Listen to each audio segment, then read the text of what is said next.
lembrar que a gente está no cenário de pandemia ainda com lockdowns, tá? Então teve momentos que não chegavam as cargas, etc. Pode ir para o próximo.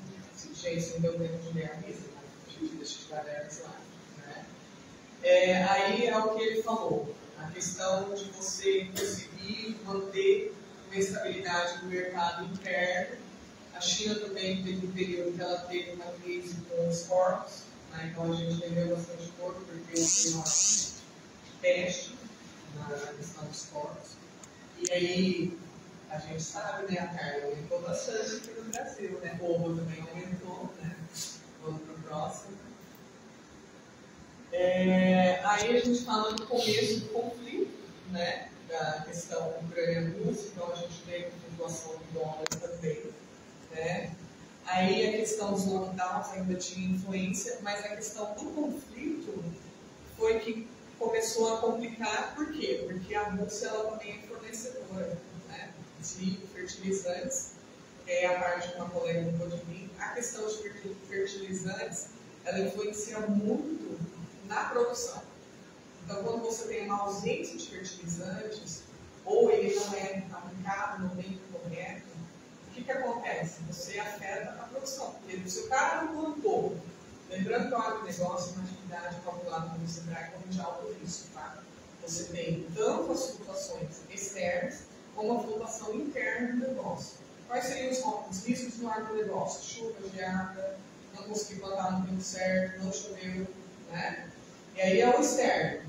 Dólar, se tem a commodity, no caso ali, o que eu vou precisar? Fertilizantes, nutrientes, venenos, né? Que é um grande custo para o produtor rural, né? Eu estou falando também de empresas transnacionais que trabalham com agronegócio. Tá? Estou falando do produtor de uma média de 1.000 hectares, que é considerado um grande produtor. A gente já pega, por exemplo, fazendas de 3.000 hectares, já entra no quesito multinacional. O quesito multinacional, ele compra para o mundo inteiro, então ele ganha desconto na hora de comprar insumos, né? Então ele já fecha direto, né, com um outro fornecedor multinacional e simplesmente ele não sofre tanto flutuação como o produtor aqui dentro. Então esse produtor aqui dentro ele vai pagar mais caro no fertilizante, ele vai pagar mais caro no veneno. Se atrasar por conta de lockdown, ele não receber na época, isso vai influenciar, né? Então você tem a questão do plantio da soja em roça também, e também às vezes dá problema. E nós temos um país muito favorável para o agronegócio, a gente consegue produzir 4 vezes por ano. Né? Tem muitos países que são 2 vezes por ano, ou no máximo 3. Então nós temos um privilégio. Você tem o conhecimento da Embrapa, que a Embrapa tem um trabalho muito importante no sentido de conseguir aumentar a produção na mesma área, né? Então, por exemplo, a criação do plantio direto, a integração lavoura, pecuária e floresta, são ferramentas que não só aumentam a produção, mas, por exemplo, o trabalho de integração lavoura-pecuária, você pode fazer os 2 ou os 3, ele não ajuda só na produção de comida, também ajuda no longo prazo, na produção sustentável, né? Então, são elementos que também deixam de ser conversados, né? Você olha as notícias, por exemplo, eu me pergunto quantas vezes as pessoas viram, por exemplo, questionar os avanços, não só a mecanização. A mecanização é necessária, mas ninguém mais fala das outras maneiras de produção, né? Aí, essa é uma temática que eu acho relevante, que eu acho que há falta disso, né? A falácia do agropop, né? Em alguns contextos, não é pop. Infelizmente, se você pegar e ouvir essa prova, né, de qual área tem mais desmatamento, né? Vamos pegar lá uma colega, né? Fala aí lá, gente. As reservas indígenas têm uma proteção muito maior de florestas do que o agronegócio. Infelizmente, quando você fala de grandes grupos ou de grupos econômicos, o grupo econômico, em geral, ele não pensa no longo prazo. Ele pensa no agora. Meu lucro é agora, a bolsa tem que bater agora. Então, quando você fala de política pública, é muito importante você lembrar que você tem que ter uma gestão de longo prazo. E isso não vai ser iniciativa privada. Né? É muito ingênuo você achar que a iniciativa privada vai fazer um investimento e ela só vai ter lucro daqui a 20 anos. Sabe? Então, é uma pergunta importante quando você fala de privatizações. Né? Falta a questão de realmente uma reflexão. Quais privatizações deveriam ocorrer? Por que estão ocorrendo privatizações em áreas essenciais? E aí, no caso do agronegócio, a gente tinha fábrica de Petrobras que foi fechada, tinha fertilizantes, e de repente não tem mais, e aí dá uma guerra, né? E na guerra eu não tenho mais como comprar, porque o maior fornecedor está em guerra. Quer dizer, não houve um mínimo de planejamento em termos de gestão pública. Né? Aí o próximo. Passou. E aí a minha parte seria basicamente isso. É esse questionamento de como o agronegócio está vulnerável ao mercado externo.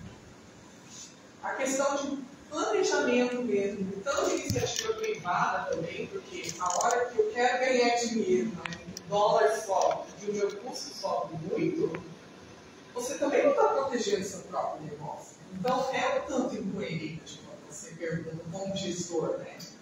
E o fertilizante, só para termos uma dimensão, o custo do fertilizante em alguns, porque são vários tipos de fertilizante, vários tipos de nutrientes, tá, gente? Esse dos casos aumentou 500%. Então, o custo de produção do produtor, se um alimento aumentou 500%, o veneno sempre está suscetível ao dólar, porque o veneno vem de fora. Também está suscetível. Aumenta aqui, o cara que está comprando aqui dentro, eu estou tirando as transnacionais, ele está pagando todo esse custo. Ele está vulnerável. A transnacional já aconteceu. Né? Então, concluindo e fechando a ideia do professor Samuel, é necessário realmente um debate, não só do agronegócio. A questão da soberania alimentar é um risco, sim, real, já está sendo visto, tanto pelo aumento dos alimentos e uma política pública que tinha, que simplesmente foi se esfacelando, que é manter os estoques de cereais. Né? Onde eu vejo isso? A questão do álcool limite. Entre safra de álcool, aumenta o álcool. Gente, tem como fazer estoque, vamos aumentar o preço hoje. Existe essa política. Né? Já existe conhecimento, já tem um know-how. Por que isso não está sendo feito? Então, nesse sentido, eu concluo com perguntas. Né? Eu acho que existem muitas reflexões que são necessárias na questão de gestão pública, mas também na iniciativa privada também não se protege as vezes. E no final, quem sofre somos nós que vamos lá comprar o arroz. Eu gostaria de agradecer a atenção de vocês. Muito obrigada. Também a carta da Giovana, e a dos fertilizantes também, que não pesquisou, né? E os nossos dados foram baseados nos relatórios da farmácia. Gratidão.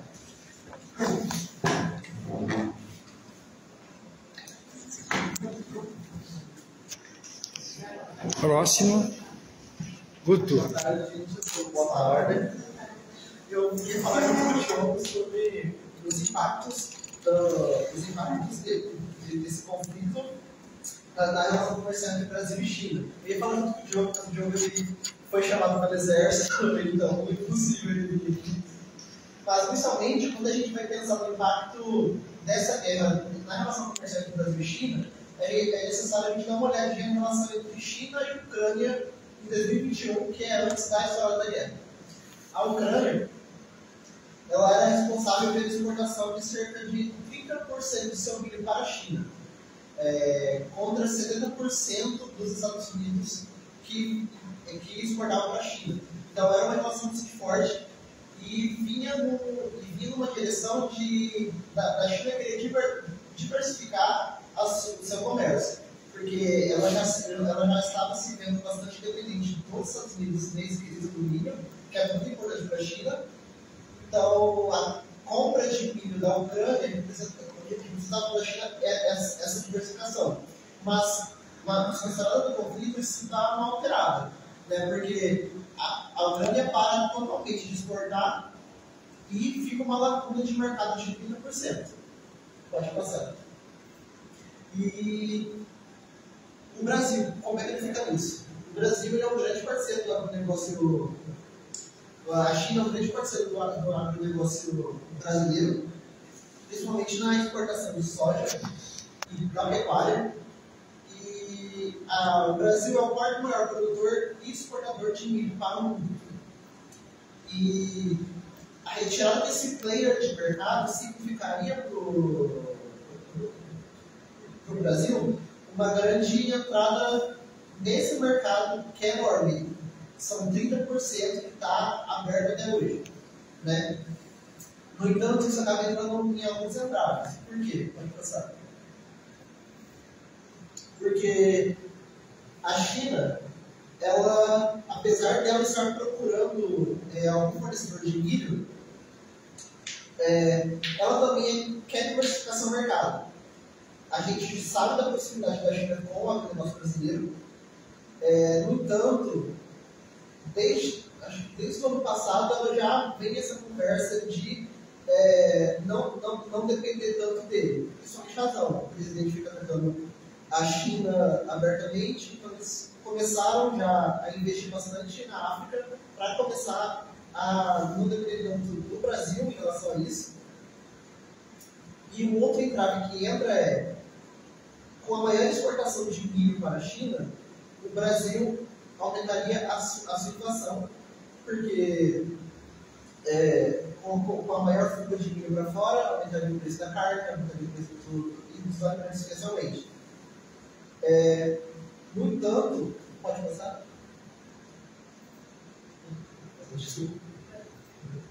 No entanto, no início desse ano, a China assinou um protocolo para dar início a negociações para a compra do milho brasileiro.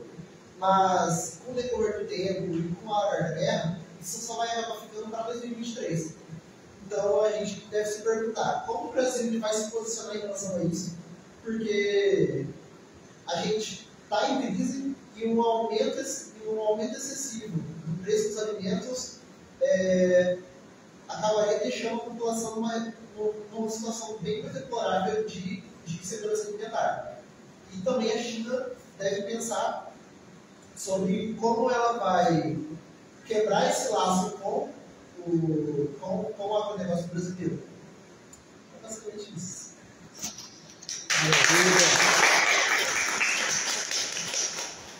Agora, quem? A próxima? Eu posso ficar sentado aqui? Pode, porque a Isabela está passando slide. Tá, beleza. Boa tarde, gente. Meu nome é Gabriela. Eu faço parte do GEP. Antes de começar minha fala, eu só queria convidar todo mundo que está aqui, que não me conhece, o Instituto de Turismo Internacional, para vir uma vez que vocês se sentirem confortáveis nas reuniões.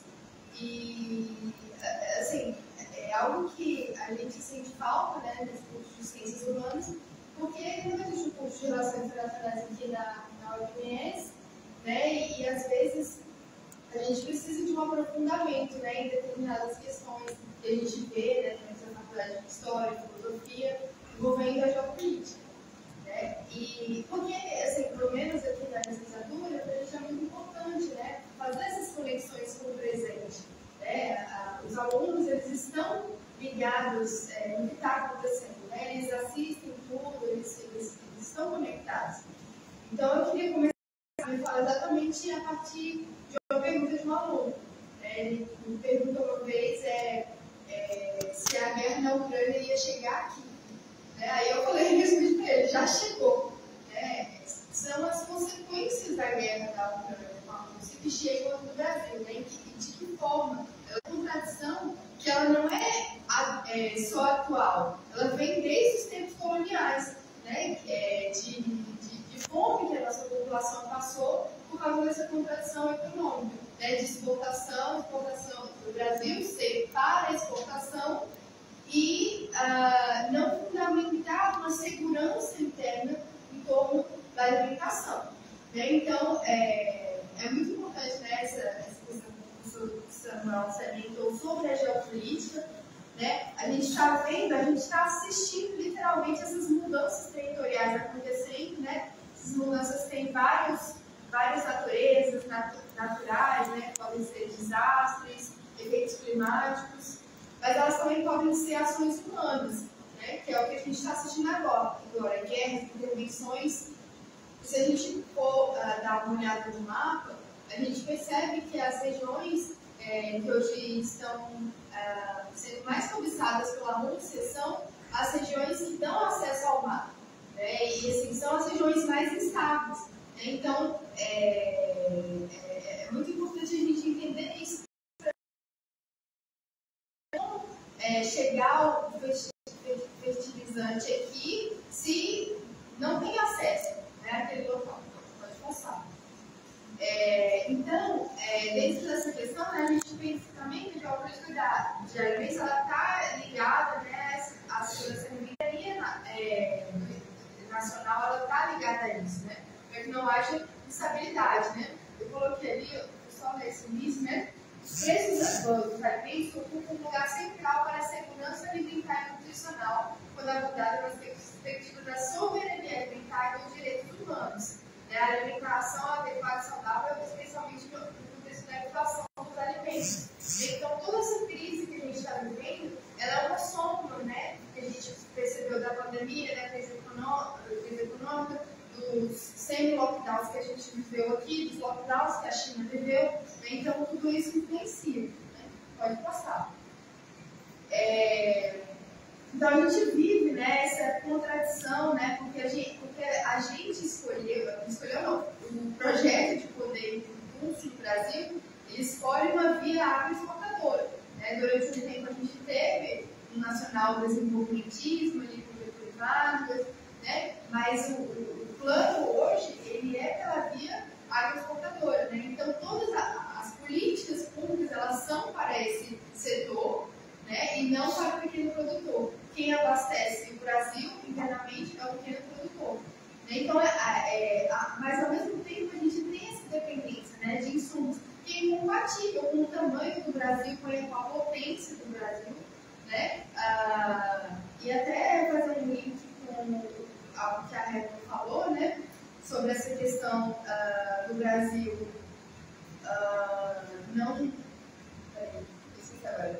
do Brasil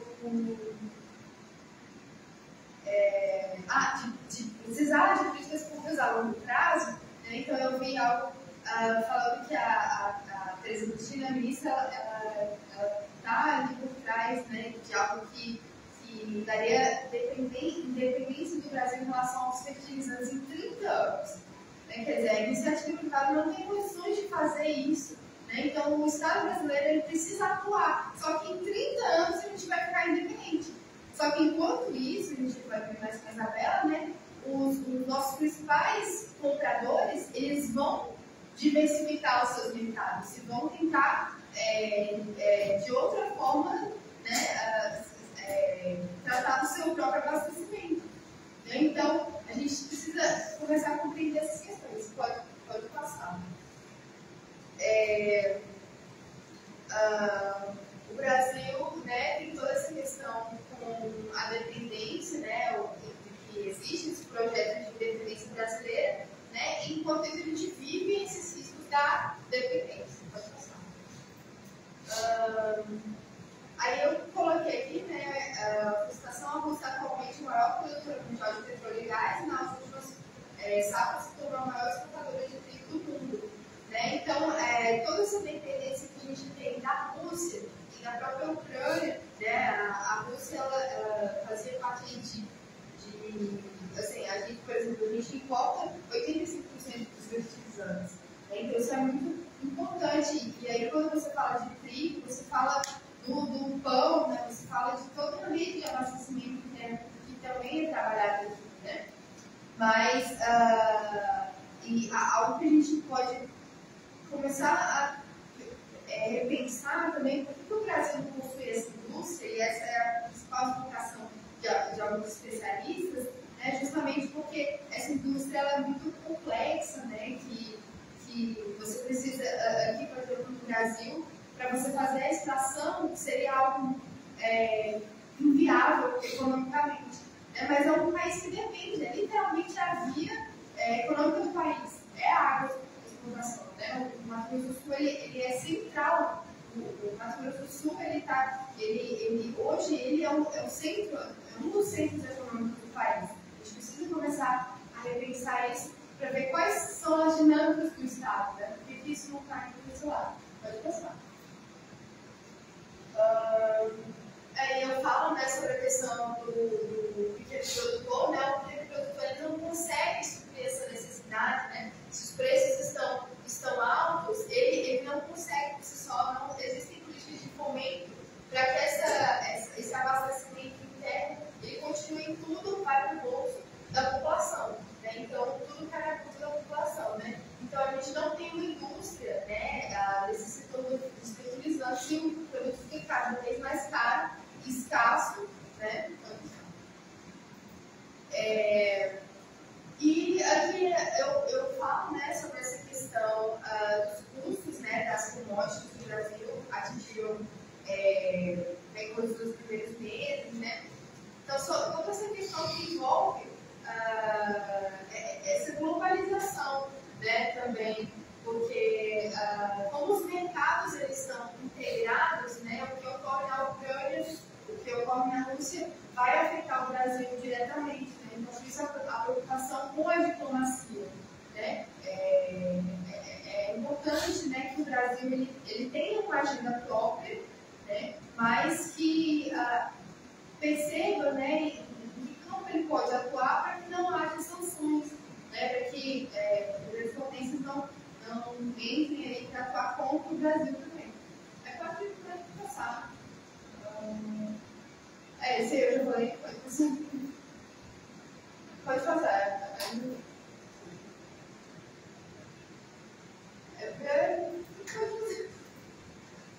E essa última questão, né, sobre essa questão, né, de reduzir essa vulnerabilidade, né, a gente precisa diversificar essas exportações, né, ampliando o número de parceiros comerciais no mundo, né, justamente para que a gente tenha esses acessos, né. Então ali a gente percebe Irã, Marrocos, Canadá, como outros países de possibilidade da compra desses fertilizantes, né? Mas, por exemplo, o Irã ainda é um país muito instável, Marrocos, né? Sabe, ocidental também são regiões instáveis, então a qualquer momento isso pode atacar a logística, né, da situação comercial do Brasil com esses países. E pode passar, acho que aí é isso, né, que, como eu já falei, que nenhum país é uma ilha isolada, né, que o mundo está cada vez mais interconectado, né, e a fome ela é uma situação cadente urgente global, né, então isso atingiu todas as cadeias, né, de abastecimento do mundo, não só a nossa, mas como a nossa faz parte da agroexportação, né, isso encarece ainda mais os preços para outros países, né. É isso, gente, né? Maravilha. Agora, na sequência, Isabela. Quer que eu faça? Não, pode ter isso. Olá, pessoal. Me chamo Isabela Barbosa Rodrigues, sou acadêmica do curso de História no FMS, estou no sexto semestre. E antes de iniciar, eu gostaria de agradecer aos meus colegas, gepianos, ao meu professor também. Enfim, é um prazer estar aqui com vocês e poder compartilhar um pouquinho do que eu produzi ali no nosso artigo. Bom, eu vou falar um pouco dessa relação entre a China e o continente africano e como essa relação, vocês vão perceber que não é só comercial e econômica, mas também ali de cooperação militar e também de desenvolvimento humanitário, vai ter implicações para o Brasil, para o nosso agronegócio e para a nossa produção. A primeira coisa que a gente tem que ter em mente é que a partir dos anos 2000, a China ela vai se tornar uma verdadeira potência, né? Ela vai cada vez mais ter um crescimento interno e externo, e por conta disso ela vai ter uma maior atuação dentro do mercado internacional. Só que com tudo isso, com esse crescimento interno e externo, a China vai precisar cada vez mais de...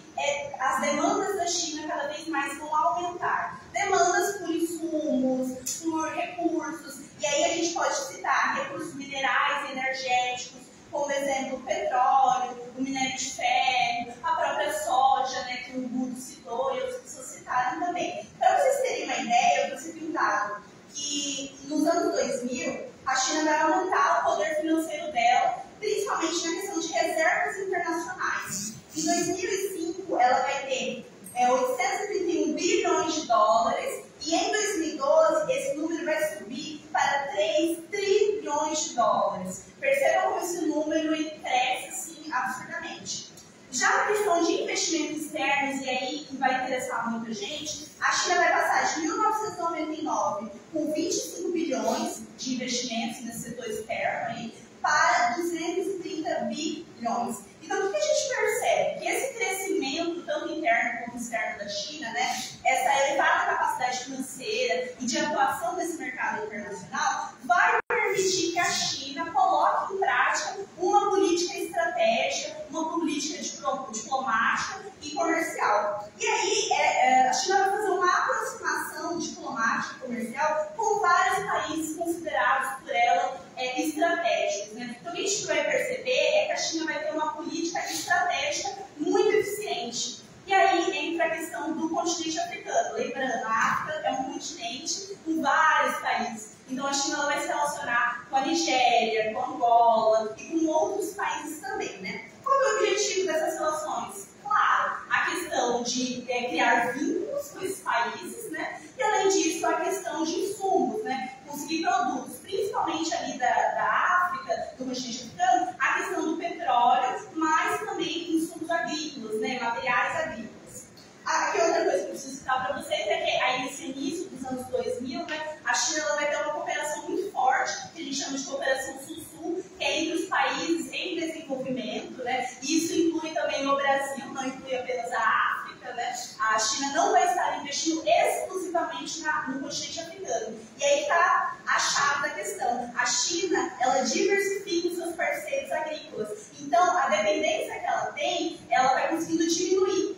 Então, para a questão diplomática, comercial, isso é muito relevante. Aí, falando um pouquinho mais da relação com a África em si, essa relação ela é histórica, né? Ela data ali de um bom tempo.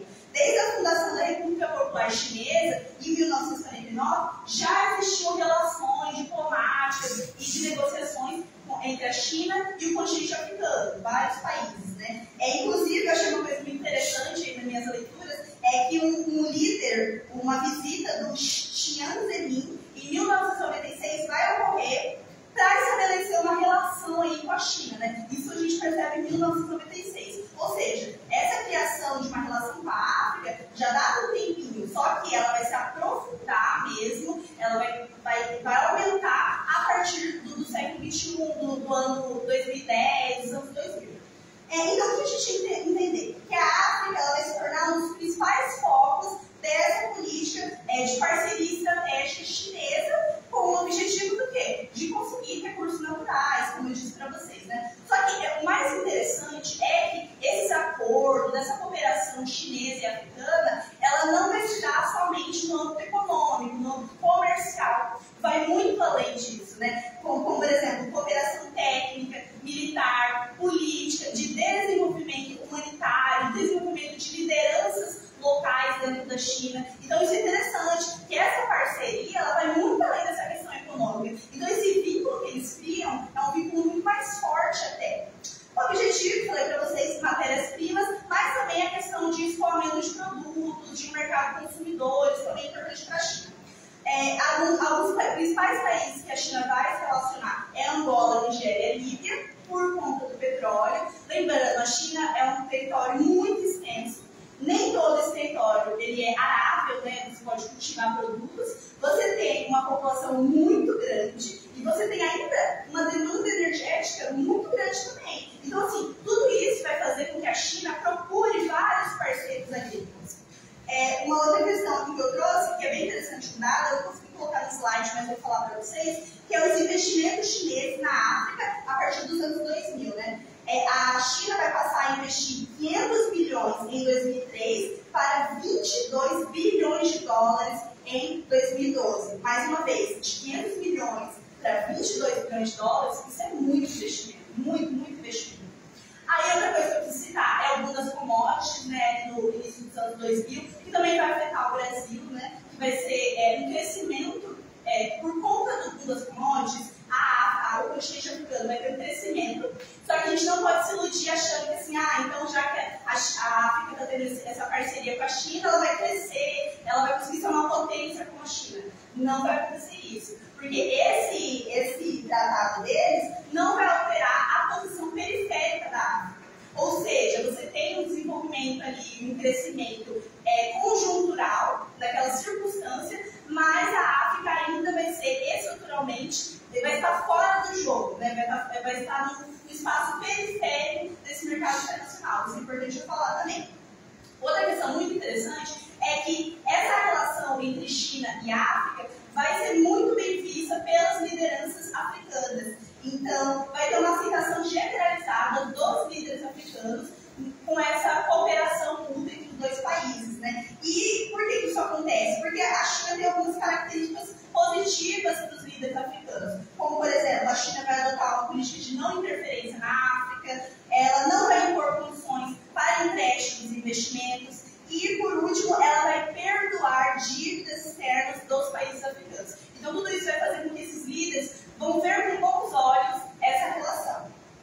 Outra coisa que eu tenho que falar é a FOCAC, né, que é o Fórum de Cooperação China e África, que vai ser desenvolvido em 2000, vai ser um pacto multilateral entre vários países africanos, não todos, mas entre vários, e a China. E essas relações, mais uma vez, não são só comerciais, econômicas, né, estritamente econômicas. Não, vão ser relações muito mais aprofundadas, né, com relações de desenvolvimento humanitário, de cooperação militar, enfim. Mas por que a China, ela exatamente vai atrás da África ou procura a África? Assim, na verdade, o continente africano ele vai ter um vácuo da participação ocidental. Ou seja, a África ela vai estar marginalizada no mercado internacional. Os países, por exemplo, os Estados Unidos, em desenvolvimento, né, as potências querem estar negociando com a África, não vão estar lá. Então, a China se aproveita desse momento de vácuo, de lacuna dessa presença ocidental, e ela começa a negociar com o continente africano. Por último, para eu não me estender muito mais, eu tenho que falar mais especificamente da parte do meu artigo, né, que eu falei, que é o seguinte: em 2020 vai ter um acordo entre a China e a Tanzânia, que é um país africano, para a compra de soja. Numericamente, esse acordo ele é muito irrisório, assim, não importa muito para o Brasil, mas simbolicamente ele tem um peso muito forte, que é o seguinte: ele mostra que desde os anos 2000 a China vem procurando diversificar os seus parceiros agrícolas, e isso é um risco muito grande para o Brasil, porque o Brasil ainda tem essa característica de ter poucos parceiros agrícolas, ter uma dependência muito grande. Então esse cenário já vem sendo construído há muito tempo. Ele devia soltar o alerta para o Brasil, né? E qual que fica aí a conclusão, a consideração final, né? Que o Brasil ele tem que diversificar os seus parceiros agrícolas. A gente tem que acabar, talvez, romper com essa questão de depender apenas e unicamente de um país. Bom, era isso que eu tinha para falar. Obrigada. Juliana, deve. Boa tarde, gente. Eu quero compartilhar, eu vou dar um pouco da questão dos fertilizantes e quero mostrar para vocês como toda essa dependência brasileira da Rússia, nesse sentido, acabou acarretando um efeito dominó na economia brasileira nos últimos tempos por conta do conflito russo-ucraniano. Passa, por favor. Aqui a gente tem um dado que já foi comentado: mais de 80% dos fertilizantes brasileiros são de origem estrangeira. No Brasil, muito embora tenha essa dependência, ele já foi feito produtor interno para abastecer o mercado brasileiro, só que essa produção tem diminuído cada vez mais nos últimos anos. Tem um gráfico aqui que mostra que em 2021, vai aparecer direito, foi o ápice da diminuição da produção brasileira dos fertilizantes. E a gente vai entender o porquê. Aconteceu, pode passar, por favor.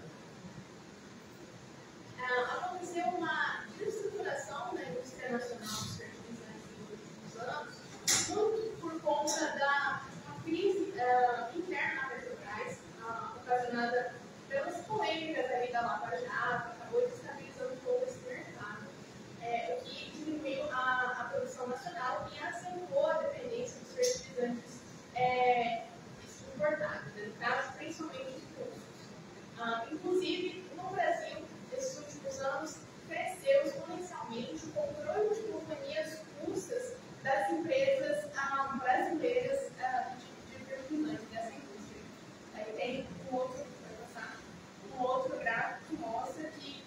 2021 também foi o ápice da importação de fertilizantes e adubos futuros. E daí, foi citado pela Gabriela a questão da ministra Tereza Cristina, né, que propõe um plano de independência brasileira, o que é até paradoxal, porque na gestão dela, a importação ela cresceu exponencialmente, se a gente for ver. Então, que plano é esse? Né? Muitos questionamentos que você propôs aqui, pode passar. Aí a gente vai estar no caso que, assim, na pesquisa do artigo, eu me deu um nervoso, uma crise de pânico. Aqui em 3 de agosto estava sendo construída uma fábrica de fertilizantes. Ela está, acho que com 60% da obra construída até março. Assim, uns 20 dias antes da guerra estourar, uma guerra que não ficou consolidada, existiu um conflito, uma tensão que poderia ser prevista. O Bolsonaro, com muito orgulho, inclusive, ele citou essa negociação no último debate, ele foi para a Rússia, né? E vendeu a fábrica para a Rússia. Uma fábrica que estava sendo construída para tentar diminuir um pouco a dependência brasileira da Rússia. Ela foi vendida justamente para uma indústria russa. E, enfim, eu falo isso com muito orgulho, porque eu não entendo porquê, né? Enfim, citou até no debate. Então, daí eu coloco um questionamento. Por que vender uma fábrica cujo propósito era diminuir a dependência justamente para que eles já não são dependentes? Então, não faz sentido nenhum. Enfim, pode passar.